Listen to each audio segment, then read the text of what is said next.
Bonjour à tous, je suis très content de vous voir, même si on a un temps, j'ai ramené de Dunkerque un temps un peu côtier, on va dire comme ça. Effectivement, côté vie économique, on sent bien que la vague est devant nous, le tsunami même, on pourrait dire, est devant nous. En fait, la situation elle est déjà bien connue et bien comprise sur finalement les petits commerçants.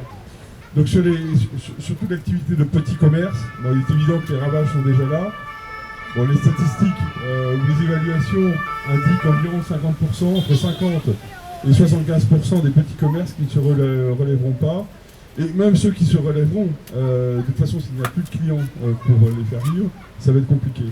Enfin, certains ne doivent pas oublier qu'un petit commerce, c'est à la fois un flux d'argent et c'est aussi pour beaucoup un patrimoine pour leur retraite et pour leurs enfants. Et il est évident qu'avec le nouveau monde, le monde après le reset, après le Great Reset qui nous est préparé, tous ces petits commerces, notamment tous ces bars, tous ces restaurants, on a quand même un lien social qui nous réchauffe le cœur chaque fois qu'on y va, et bien tous ces petits commerces, ils vaudront beaucoup moins, ce qui fait que là aussi, pour d'autres raisons, les retraites seront plus faibles pour beaucoup de Français. Alors là, on parle de la vie économique telle que nous la vivons tous au quotidien. Ne nous faisons pas d'illusions non plus sur la vie économique, macroéconomique, je dirais. En ce moment, ceux qui s'intéressent à l'économie voient qu'on est dans une situation de bulle un peu particulière, quasiment une bulle de tout, c'est-à-dire que toutes les matières premières ont augmenté de 50, 60%, donc en ce moment on cherche de tout, hein. On cherche du charbon a été multiplié par 2 en termes économiques, on cherche du cobalt pour les batteries de voitures, ça c'est encore autre chose. En tout cas, toutes les matières premières montent, tous les prix des produits manufacturés vont monter aussi. Cela étant dit, c'est dans une situation de restockage. On sait qu'il y a assez peu d'automobiles qui se vendent.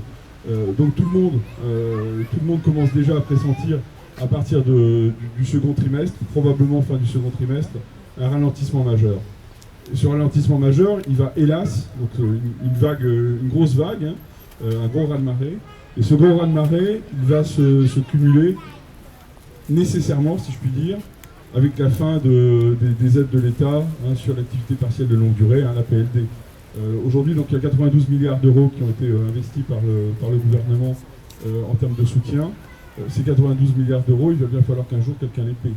Alors effectivement, déjà certains les paient avec la diminution de leur capital, que j'ai évoqué sur les petits commerçants.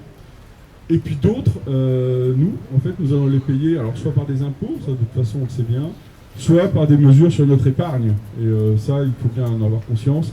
Ce qui s'est passé à Chypre il y a quelques années peut tout à fait se passer ici. Les lois ont été passées au niveau de l'Europe. Donc attention, méfions-nous. Nous savons que nous ne pouvons pas aller très loin comme ça. Et donc ce raz-de-marée sera double, un raz-de-marée sur l'épargne, un raz-de-marée sur une grande contraction économique.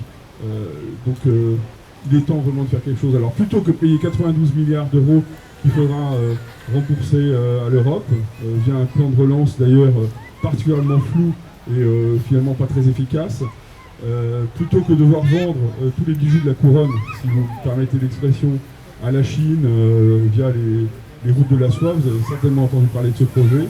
Il va débarquer en France, tout comme il a déjà débarqué en Grèce ou en Italie. Plutôt que faire ça, le plus simple, ce serait tout simplement laisser les gens vivre, laisser les gens travailler et laisser à nouveau de la richesse se créer dans ce pays.